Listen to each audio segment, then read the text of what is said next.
Good morning, everybody. Happy Victory Monday. Monday is always better after you get a win, and the Seahawks did what they had to do yesterday, and we're all feeling just a little bit better for it, I think. But let's start the week off by talking about something that doesn't really have anything to do with the Seahawks. Let's take a look at our X here. And I know everybody's going to want to be processing what happened in yesterday's game, beating the Panthers, but there's a lot of time for that. We got plenty of time to think about and talk about the Seahawks. But let's start the week off on a little bit of a different note. Let's ask a hypothetical question. Let's ask kind of a meaningless but interesting question. Let's have a little bit of a thought experiment here. So, as you guys can tell, I have a very interesting result from yesterday on screen. And you might think that this video is to take a bit of a victory lap, and there is a little bit of that going on here, right? Like 3 games in, the Sean Payton experiment is not working at all. It's actually kind of a disaster. And if there were any lingering Seahawks fans that were still not happy with the Russell Wilson trade at the end of the season last year, I know there are only a few. I think those guys are rapidly starting to fall by the wayside here. I know Wilson's playing a little bit better this year. Of course, he's playing better. It would have been impossible for him to be as bad as he was last year.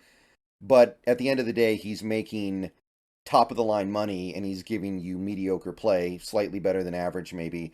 So there is a little bit of that going on here. I think that if there are any remaining Seahawks fans that still kind of want the Wilson trade back, I think those guys are starting to catch on here because this is with Wilson's dream coach. This is the guy that Wilson has wanted as his coach for years, and now he has him. And the results are better than last year, of course, but they're not really all that good. Some of the numbers look all right, I know, and I know some people, if you play fantasy football, you might be okay with what Russ is doing so far, but in real life football, there's a reason why Denver's 0-3 right now, and it's not all just to do with the defense or the running backs or the receivers or the offensive line or the special teams or the coaching.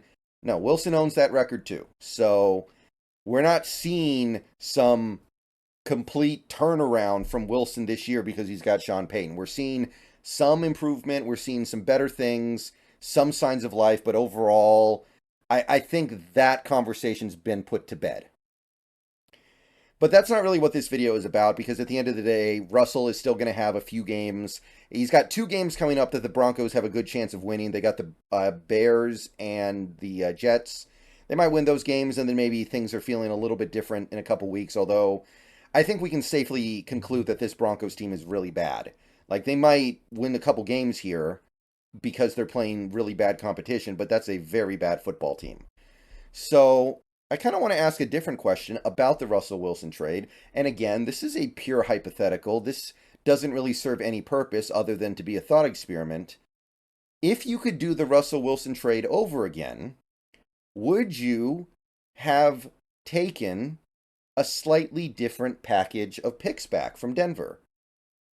The original trade for Russell Wilson was many things, but the core was Russell Wilson for 2 first rounders, 2 second rounders, and 3 players. The players were not a huge part of the trade. It was really about the picks. 2 firsts, 2 seconds, and then a bunch of throw-ins.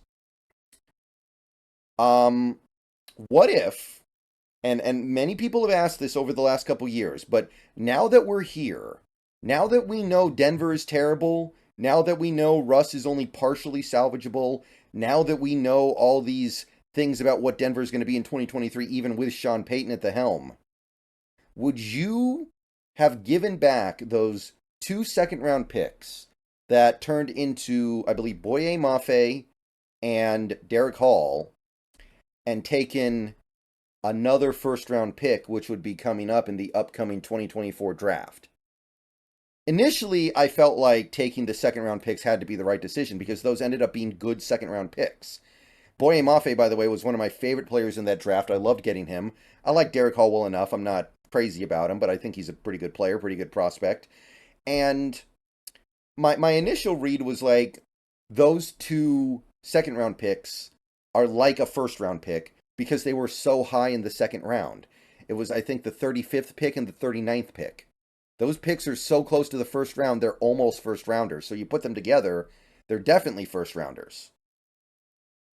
But now that we know what we know about Denver, with what they did yesterday, with what they've done to start this season, just looking absolutely terrible. Miami had one of the greatest offensive explosions in NFL history yesterday on that pitiful, pathetic defense. Last week, Washington put up 35 on Denver when Washington has been basically toothless on offense in the other two games they played. They produced very little, but that one game they explode. Now that we know how bad this Denver team is going to be, would you rather have their first next year? This is becoming a more interesting thing, and I don't get me wrong. This is a meaningless hypothetical because it's not like we can go back in time and change anything. I understand that. But I do think this is a conversation that is going to gain steam and have more people getting into it in the coming weeks, months, maybe even leading all the way into next year's draft, because Denver looks to me like they're going to get a top 5 pick. Now, teams turn it around at midpoint of the season. Sometimes teams do turn it on a little bit. Teams do start winning games after starting out really badly. That happens all the time. So they may win a couple games later down the line that we're not giving them credit for. Like they could beat the Raiders when they rematch them. The Chargers don't really look that good. They've got some games on that schedule that look winnable. I think they play Jacksonville again this year. Jacksonville has not looked good so far. But even if they do find a way to win a couple of those games, we're still probably talking about a top 10 pick here. Remember, the usual suspects that we thought were going to be at the bottom of the draft are playing pretty well so far. Cardinals and Rams and, well, not the Bears. Actually, the Bears are probably the other team that's near at the bottom. But Cardinals and Rams were supposed to be in line for the top 2 picks. That doesn't look like it's happening. Houston's won a game now, too, by the way. A lot of people thought Houston was going to give Arizona another top pick. Houston's actually getting some decent things going here. But you take a look at the 2024 aggregate big board, and you take a look at the guys that you maybe would have had a chance at if you had gotten Denver's pick next year. It's pretty appealing. You have the opportunity to get your quarterback of the future with Caleb or Drake May. I think there's going to be at least one other quarterback that boosts up to about the top 15 at least. You got Marvin Harrison Jr., the best wide receiver prospect since probably Calvin Johnson. Jared Verse, superstar edge. Brock Bowers, the best tight end prospect maybe ever. You've got a couple of tackles. You've got a couple of cornerbacks. I know that wouldn't have been that interesting to us. But you could trade down from number 1, by the way. Probably get up a massive haul and go after guys like Jerzan Newton or Dallas Turner or Cooper DeJean. So it's looking like this may end up going down as the one mistake made in the Wilson trade.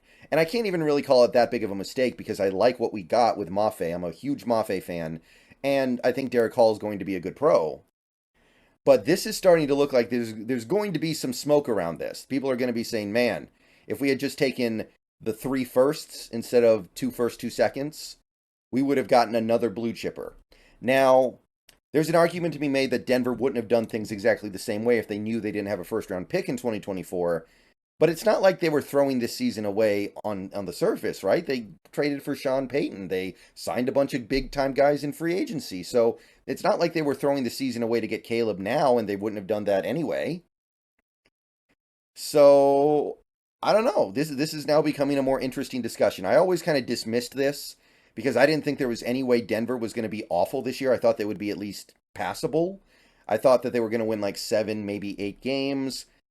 I cannot believe how badly that defense has regressed under Vance Joseph, and I can't believe that Sean Payton can't do anything about it. Like, giving up 70 points in an NFL game is something that should never happen to pretty much any team. It certainly should not happen to a team that is coached by supposedly one of the best coaches in the league. So, maybe hiring Vance Joseph was their tank tactic.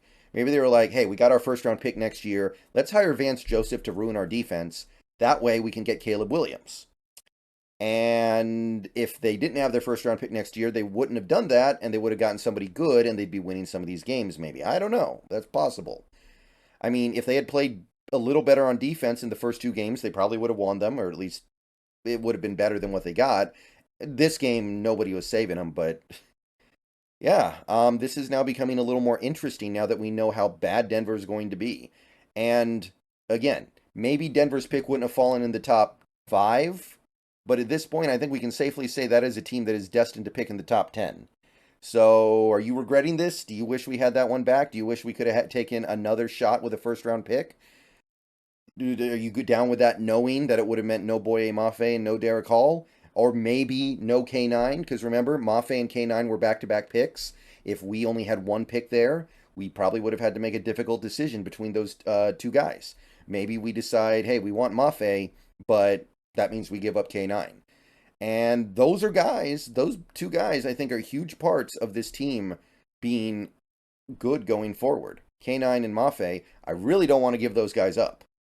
But if you're telling me I had the opportunity to get somebody like a Jared Verse instead of Boye Mafe next year, or maybe somebody like Marvin Harrison Jr. instead of K9, I know they don't play the same position, but offensive skill players, I can't deny which one I think would be a better pro. So, I don't know. I know that, again, there's no real conversation to be had here because what's done is done. And what we did was amazing. I mean, this, if not for Deshaun Watson, I still think this would be the greatest trade in NFL history that we pulled off here. We pulled off an all-timer. But looking back on it, do you wish we had Denver's pick in this upcoming 2024 draft instead? It's going to become an interesting discussion in the coming weeks, I think. All right, I'll see you guys later. Go Hawks. All right, that's my semi-victory lap over the Denver Broncos, Russell Wilson stuff. There will be plenty more time for that later. It's too early to really do that in full anyway. And I'll catch you all later with more Seahawks content.